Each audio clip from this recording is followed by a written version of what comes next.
sabi nga sa Bible din, blessed are those who are tested. Blessed, di ba? Kakaiba yun. Na-challenge ka na, nagka-problema ka na, nagkaroon ka na ng trial, pinagpala ka pa. Yan, ito yung tanong ko. Ewan ko kung na-share ka na ba to. Kasi si Lord, alam natin na nagbibigay ng peace si Lord, diba? So, bakit minsan wala tayong peace of mind? Okay? And then, bukod doon, ang pakiramdam pa natin, parang ayoko sumama sana sa mga taong ipokrito. Yan kasi yung number one actually na reason kung bakit ayaw pumunta ng tao sa church kasi ang dami daw hypocrites or mga ipokrito. Number one reason yan. Ayaw ng mga tao sa church or lumalayo sila sa church or sa mga tao sa church. Kasi akala mo mga walang problema. Yung pala, syempre, may mga kinakarap din silang problema. Diba? Katulad ko, may problema ako, dami mga kinakarap na problema. Akala mo mga hindi gustong yumaman pero nagpe-pray na yumaman. Ayan. So ako nagpe-pray talaga din ako. Sana yumaman ako. So, ayan. Yan yung mga tanong ko. Ngayon, okay, hirap talaga yung pakiramdam na wala tayong kapayapaan, yung peace, napaka-importante niyan, lalo na ngayon. May mga iba't ibang aspeto. Minsan nakakasama pa, hindi lang yung peace of mind. Syempre, mapapaisip ka pa na yung mga tao sa church, or yung mga tao kung saan mang church o religion, okay, inisip natin na parang nagpapanggap lang sila, ganyan, or yun nga, ipokrito lang sila. Iyan yung isa sa mga issue kung bakit ayaw ng mga taong mag-church. Actually, number one reason, yung mga hypocrite sa church, hypocrisy. Ayan. Ito yung una, okay, para magkaroon tayo ng peace in the midst of trials or challenges. Acronym PEACE, P-E-A-C-E. So, una yung presence of God. Ang tunay na peace is manggagaling kay Lord. Ang problema, kung hindi mula sa Lord ang presensya at bumase tayo, let's say for example, alak, example, o kaya sigarilyo, ewan ko lang kung paano kayo nagkakaroon ng peace of mind. O kaya kapag alam nyo meron kayong savings sa bangko, ewan ko, if those are the things that give you peace. Or maybe, baka okay kayo ng partner mo o meron ka kasing partner. If you depend on those peace, actually, kasi nagsigarilyo ka. Ako na-try ko one time magsigarilyo. Parang long time ago. Nagkaroon kami ng problema na 10 years ago siguro. So, yan. Pakiramdam ko nung nagsigarilyo ako one time, parang nagkaroon ako ng kakaibang peace eh. Parang, ewan ko lang, nakarelax siya. Pero mula nun, hindi na ako nagsigarilyo. Pero, it gives me somehow ng parang temporary peace, parang gano'n. Kaya kapag uminom ka ng alak, yan. But those are, syempre, temporary peace lang yung binibigay niya. But knowing that your peace is coming from God, that surpasses, sabi nga dun sa Philippians 4:7, it transcends all understanding, will guard your heart and minds in Christ Jesus. So, kung mapapansin niyo talaga, yung mga Christian, yung mga taong naniniwala sa Diyos, yung peace nila is nanggagaling kay Lord. And knowing na kapag kasama mo si Lord talaga, okay, parang okay lang kahit mawalan ka kasi ang meron ka naman si Lord na gumawa ng lahat ng bagay. Dumaan ka man sa mga pagsubok, alam mo na all of these things are will of the Lord. Inalaw niya yun. Comfort din yun actually na malaman mo na inalaw ng Lord yung challenge or trials in your life and it gives you peace. Hindi ka kasi nasa kamay ng tao. Nasa kamay ka ng Lord. Kasi kapag kunwari inisip mo na ma-harm ako ng China, example, gegera, example lang naman.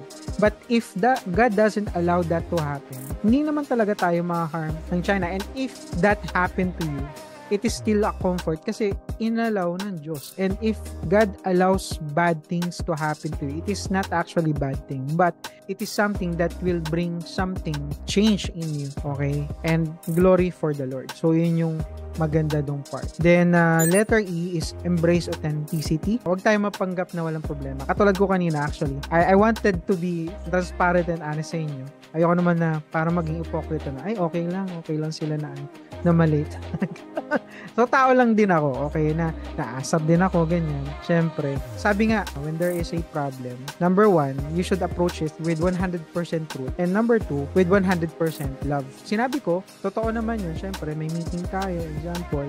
Okay, and I said the truth na yun yung nararamdaman ko. But I say it for the very reason din na, siyempre, your company, okay, we should have this protocol na susundin, okay? It is to take care of each other. Kasi kung wala tayong protocol, kung hindi natin pangangalagaan yung protocol na may ganito tayong ginagawa at hindi natin sinunod, di wala tayong sistema. Kapag wala tayong sistema, walang kaayusan sa company. all of us will suffer later on. That is authenticity. I'm being authentic. Kasi lagi ko sinasabi sa inyo yun, na transparent ako sa inyo. Sasabihin ko sa inyo yung, of course, kung sasabihin mapa good or bad, sasabihin ko sa inyo. Sabi nga sa James 5:16, therefore confess your sins to each other and pray for each other so that you may be healed. Yung pagiging open ay nagbibigay ng daan upang tayo ay magkaroon ng communication. Sana hindi to maging boundary. Okay? Again, pagiging transparent, pagiging open, it should not prevent us from sharing our thoughts. Not just the good thing, but also the bad things. Okay? So, yun yung openness. Napaka-importante niyan. And then next is anchor, letter A, in God's promises. If we anchor on God's promises, okay, we know that all things work together for good for them who love God and who have been called according to His purpose. So, lahat ng pinagdadaanan natin, laging merong purpose yan. Okay, if we anchor to God's promise. And katulad ko kahapon, actually, I have this struggle na parang, ewan ko, siguro, if I'm gonna relate it to Marvy, actually, shinare niya last time na parang tumutulong siya sa ibang tao, pero nung kailangan mo sila, wala sila. Actually, I felt the same thing yesterday sa kapatid ko naman. Parang minsan lang ako humingi ng favor. It's not that too much actually, pero I felt rejected. Pero, gusto ko na lang sana mag-focus sa pagtatrabaho, pagpapayaman, parang ganun. I've been helping them for a long time, parang ganyan. Parang sinabi ko sarili ko nung kahapon na gagalingan ko na lang, magpapayaman na lang ako. Tapos, antayin ko na lang sila na sila yung lalapit sa akin and so on. Parang ganun yung thinking ko. It gives me motivation, yes. Pero, wrong yung motivation kapag dun ko inangkla yung drive ko to work. Ang naging drive ko na lang, one day, etong kapatid ko na to, actually, yung kapatid ko, one day, he'll be saved, he'll gonna know Jesus, and will follow Jesus. And that is a great motivation for me. Instead na magpapayaman ako, okay, itong tao na to lalapit sa akin, ganyan. Kasi nagawa ko na yun, nangyari naman yun. Parang andun ako, pero kahit siguro makayaman ka and so on, pero itong mga tao na to talaga, they are bound to still fail you. Tao lang kasi sila. But if you hold on sa pangako ng Lord, kasi ang pangako ng Lord lagi for your goodness, sa ikabubuti mo, it will give you peace of mind and comfort na rin. Kasi itong mga tao na to talaga, tao lang sila. Ako, tao lang ako. I can fail you guys. But if you hold on to God's promises, that whatever happens, may plano si Lord sa'yo na maganda, nasa magandang kamay ka, then you're gonna have peace. At di ka dedepende sa tao. Ang hirap kasi kapag dumepende ka sa tao. May mga tao na nawalan lang ng boyfriend, nawalan ng girlfriend, gusto nang magpakamatay. Pero kung iisipin mo, di ba? Kunwari, nag-boyfriend ng or girlfriend ng 18 years old. Nabuhay nang walang boyfriend, girlfriend ng 18 years. Nung nagkaroon ng 1 month lang na boyfriend, girlfriend, hindi na mabubuhay ng walang girlfriend, boyfriend, di ba? Does it make sense? Parang ganun lang, okay? So, you can live without those people, pero you can definitely not live without God, without God's promise. Kaya sinasabi ko sa inyo, you anchor yourself to God's promises. And you will know it, of course, by reading the Word of God. And then, letter C is communicate with God. Napakagandang bagay nito. Sabi nga sa 1 Peter 5:7, cast all your anxiety on Him because He cares for you. So, yung umaga pa lang, before you wake up, magpe-pray ka kasi nananaginip ka pa nun or natutulog ka pa nun. Pero after you wake up, yung pagkagising mo pa lang, you will gonna communicate to God. Yung sasabihin mo, Lord, ito yung plano ko. Ikaw nang bahala, Lord, kasi hindi ko naman talaga kaya to. I don't have that strength. I don't have that wisdom. So, Lord, please be with me. Isang malaking bagay yon na magkakaroon ka din ng peace kasi alam mo, again, you're in a good hand kasi you prayed. Then letter E, expect God's timing. Lalo na to sa Ecclesiastes 3:11, sabi doon, He has made everything beautiful in His time. Laging merong tamang timing si Lord, maniwala ka doon. Huwag tayong nagmamadali. Kasi kapag nagmadali tayo, una, madidisappoint tayo kasi hindi pa dumating yung gusto natin. Una, disappointment. Pangalawa, mapuprostrate tayo. Disappointed ka na, frustrated ka pa. Kapag disappointed at frustrated ka, maging resulta dyan, maging stressful ka pa. Mangyayari dyan, madedepress ka pa. Ang daming mangyayari kapag masyado tayong naging in control. I don't know if you're that kind of person. Ako kasi, ganun ako dati na I want to be in control. Lalo na, gusto ko authoritarian actually, so totoo lang. Authoritarian akong klase ng leader before. Ayokong makikinig sa mga suggestion. Okay. Ayoko nang ganun. Gusto ko sumunod ka na lang. Dati pa naman yun, nung teacher ako. So, terror talaga ako. But, in relation to God's timing kasi, parang you cannot really control. Pwede kong sabihin na, let's say for example, may goal ako, may gusto kong magkaroon ako, pero wala pa. O kaya naman, katulad ngayon, hindi ako makapag-jogging, example, okay? Kasi masakit yung paa ko dahil may gout ako. Ganyan. So, those are the things na you cannot really control, but just depend entirely to the Lord. Kasi may timing talaga sa Lord. May mga time na kaya mo, may mga time na hindi mo talaga kaya. So, just surrender everything to the Lord.